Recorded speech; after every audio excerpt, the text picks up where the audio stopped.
Welcome to the Route Genie app. Once you've downloaded the app and allowed permissions such as GPS tracking, the first thing the system is going to present you with is a company ID.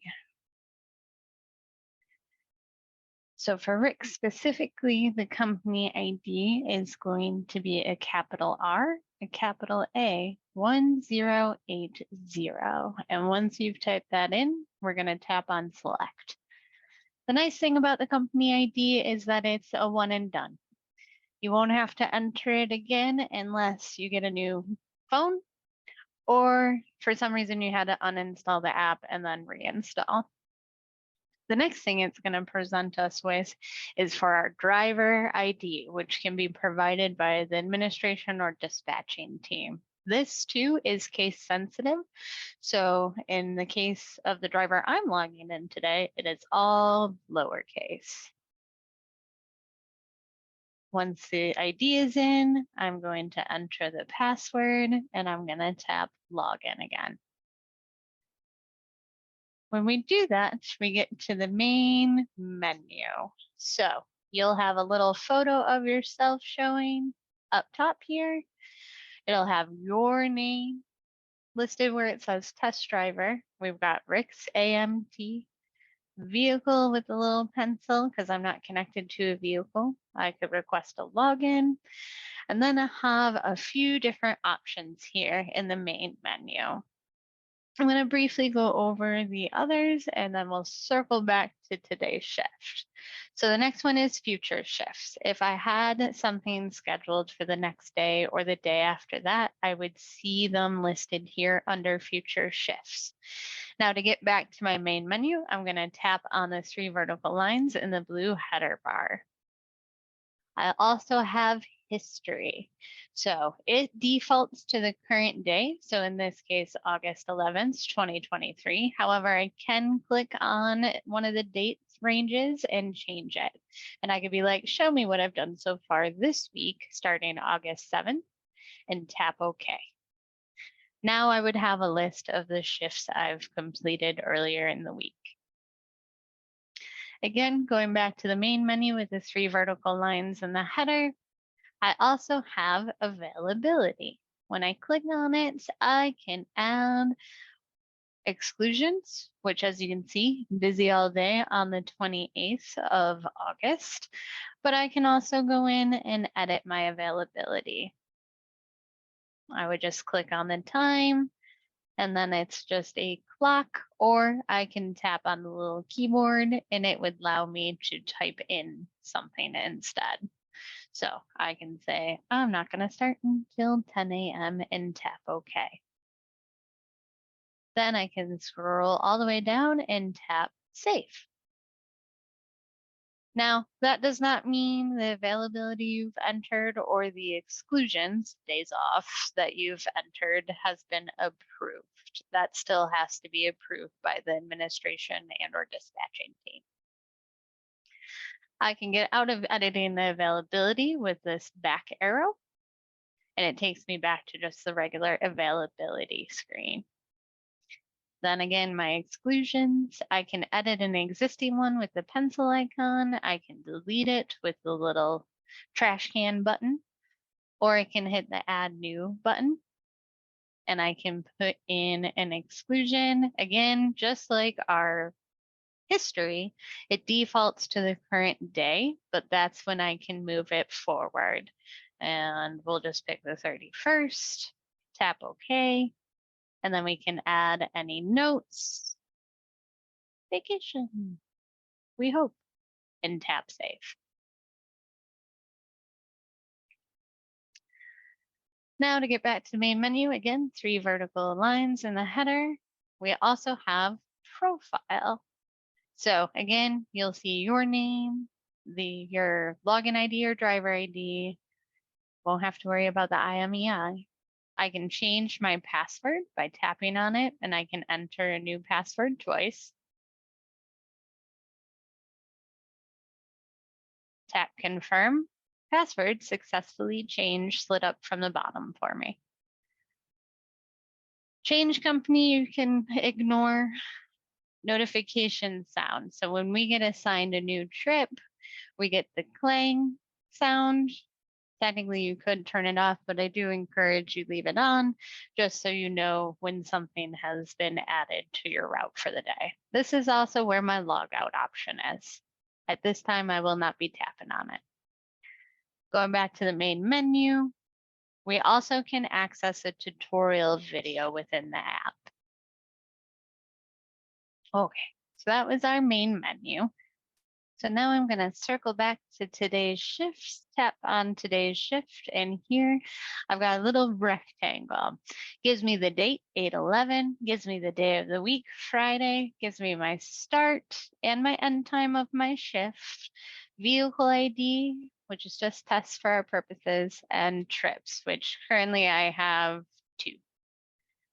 I'm going to tap on the green for the color scheme, start shift button, and then I'm presented with the ability to connect to the vehicle. Now I could scroll through it, and as I do, it does only load like a finite amount of vehicles. So I'm going to tap in vehicle ID, and I am going to find myself by just starting to type. And when I do that, it brings up just test. I tap on the green connect. It's going to ask me if I'm going to take the vehicle home with me today. I'm going to tap yes. And now it's telling me it's time to go to my first trip. Now, I can hide this message by tapping on hide. And when I do that, you'll notice the book icon in this header bar here is blue. And that is the indication that I have a notification, if you will, hidden. I've got a couple other options too in the black header bar. The first one is a little speech bubble. And the speech bubble allows the dispatching team to message me. And when we do, it slides down from the bottom. If I'm quick enough, I can tap reply before it disappears.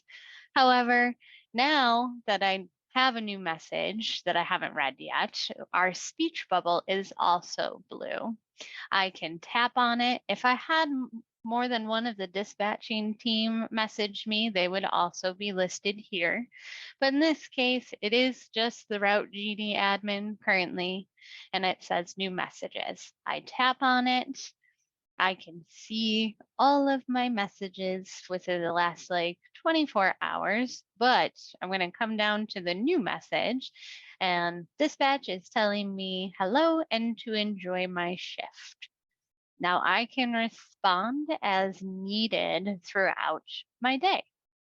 So I'm going to tap in where it says type your message, but you'll also notice a teeny tiny microphone icon.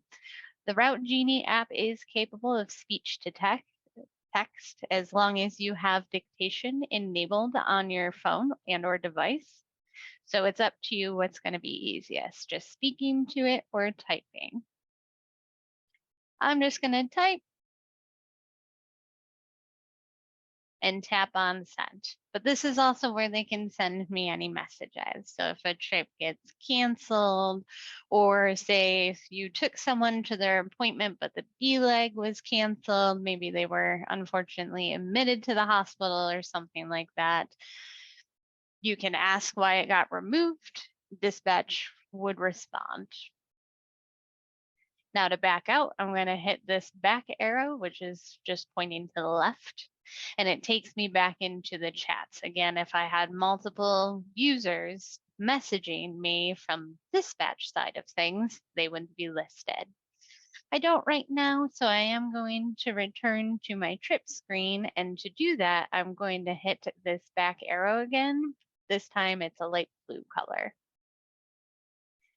This takes me right back to my trip screen. The other symbol here is the refresh symbol. So sometimes we might have driven through a dead patch, right, where we don't have any service, and you know for a fact something might have changed. You can always tap on the refresh symbol, and it forces the system to give a refresh. Now across the top here, just below where our reminders and messages are, we have trip view, we have the return rides, and we have available trips. And if we have something in return ride, that's why we see this teeny tiny little 2 with surrounded in blue. And this is for the returns. So John Doe and Tess both have appointments today. I'm taking them to their appointment. We're not sure how long it will be. They'll call me when they're ready to go back home. That is your return rides. And when that happens, that's when we'll tap start now.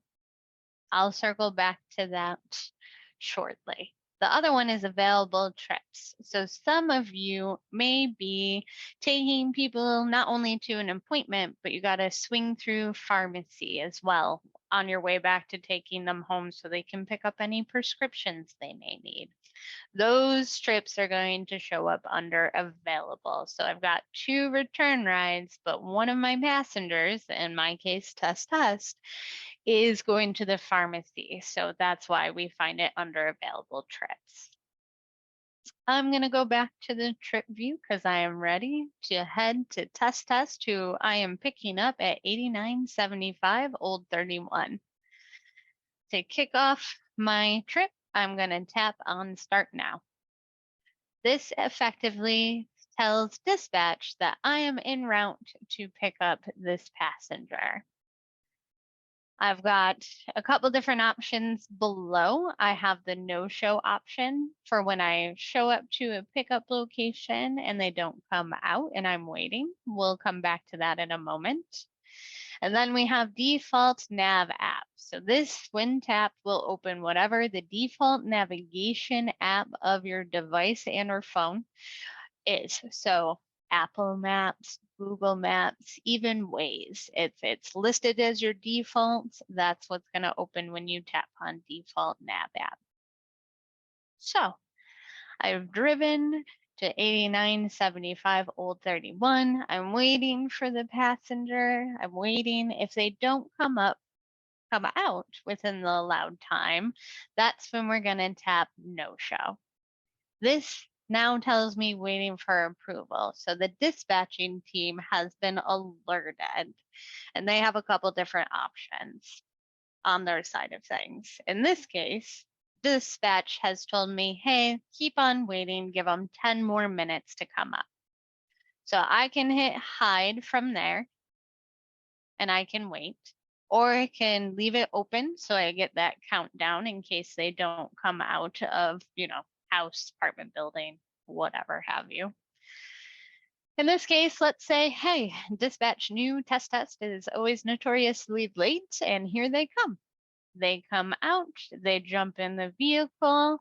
I'm going to tap on loaded from here, or I can hit hide and tap load here. That's kind of your personal preference. Tapping on load, it's going to ask me to collect a signature from test. So you're going to hold out the device to them. They're going to sign. Ignore my signature. And then you're going to tap on send.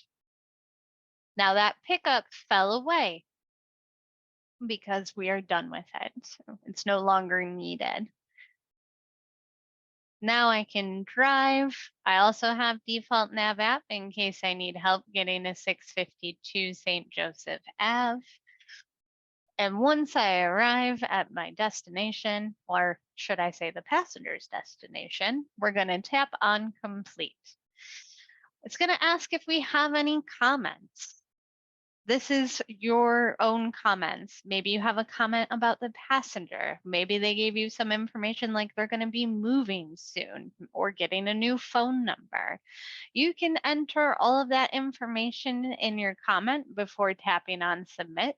However, if you have no comments and or notations, this is not a required field. I can just tap submit.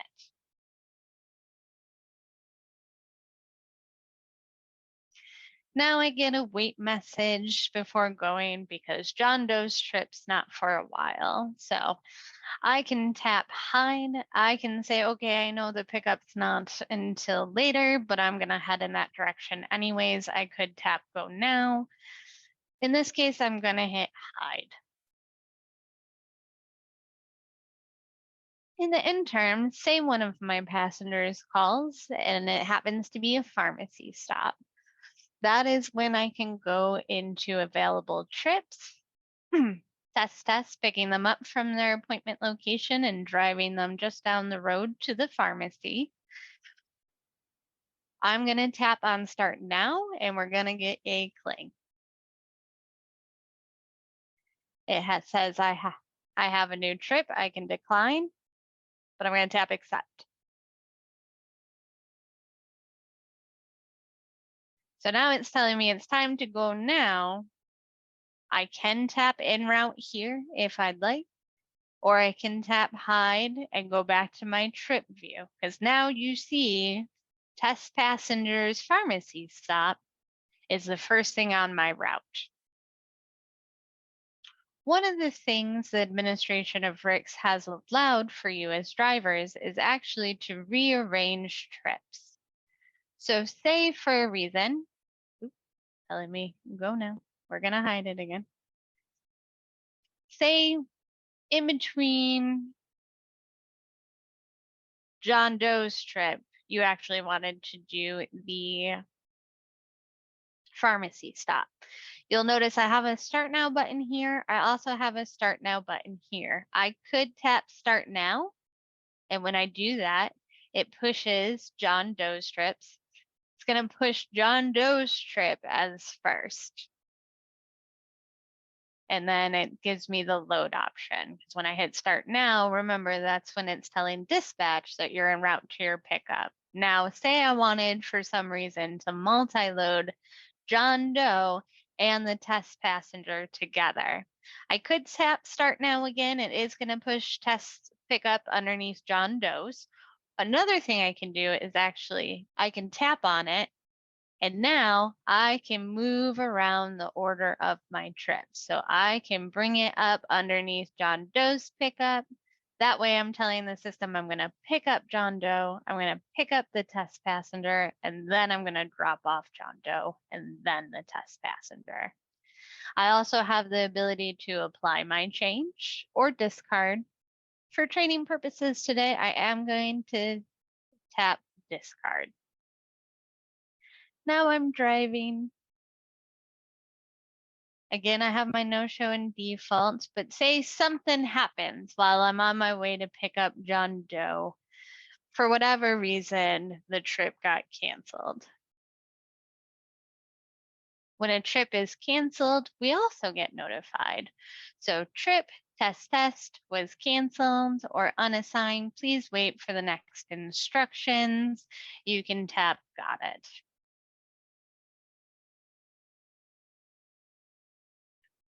Maybe I want to ask why. Again, don't forget your speech bubble. As long as a member of the dispatching team has messaged you, you can respond and you can ask if need be, or just carry on. Now you might have noticed trips fall off the trip screen here as we're going through them, and you want to look back on the trips you've already done for the day. That's actually down below in this row that goes across the bottom of the app called history. This is going to give me a list of the trips I have completed on my current shift. I also have another profile at the bottom. It's a little more involved than the profile we clicked from the main menu. And really, there isn't too much information you will have to worry about in this profile. I'm going to go back to the trip screen. Say I get to John Doe and they come out. I didn't have to wait. I didn't think they were going to be a no-show. I'm going to tap load. Again, I am going to get a signature prompt to collect one from John. Maybe. And then once they've scribbled their signature, I'm going to tap send. Again, I can tap on the default navigation app to help me get to 26324 US 12 in Edwardsburg. Once I have arrived, John gets out of the vehicle. That's when I tap complete. Again, I'm going to get a prompt for any comments I might have. Again, about the passenger, something they have upcoming, anything really. But again, I don't really have anything to comment on, so I'm just going to tap submit without actually typing in anything. John is at their appointment. I'm waiting. Once they're done with their appointment, that's when I can tap on return ride. I'm going to tap start now for their will call return, tap accept.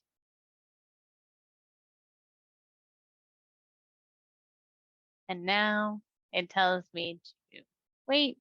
I'm going to hide it. I'm going to tap on the trip view.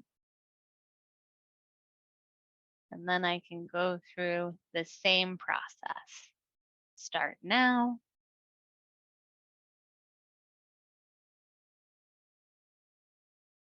Default nav app. If I need help getting to the location. But lo and behold, I'm waiting for John. I'm waiting, not coming out. Maybe I go into the facility or doctor's office and say, hey, well, it turns out John ran into a buddy of theirs in the waiting room, and this friend offered to take John home. So I'm going to tap no show. I get the waiting for approval, but then dispatch team, they might contact me and ask what's going on. I explain to them so they approve of the no-show. We do get a pop-up. It does say order John Doe was dispatched or redispatched. We know that the no-show was approved. So I tap got it. Then maybe I want to message dispatch again, give them a call, give them a message, say, do you have anything else for me today?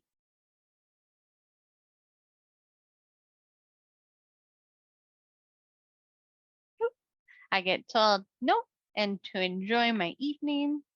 Thank you. I'm going to back out of the chat functionality, slides down again. We can click on it again if we so choose, but we're not going to. Now, at the end of your day, you get the all clear, done for the day, fantastic. We're going to click on the three header or the three rows again on the header. We get our shift in progress, but here we get our end shift option. So I'm going to tap on end shift. It's going to ask for my signature this time, just to kind of attest to all the trips performed. Give it a little signature and tap send. Then it pops me back to my main menu. Now, if you're using your own phone and or device, you don't really have to log out if you don't want. Ending your shift is what is important. However, if you do want to log out completely, that's when you'll tap on profile, tap on the log out option. And then we're back to our login screen.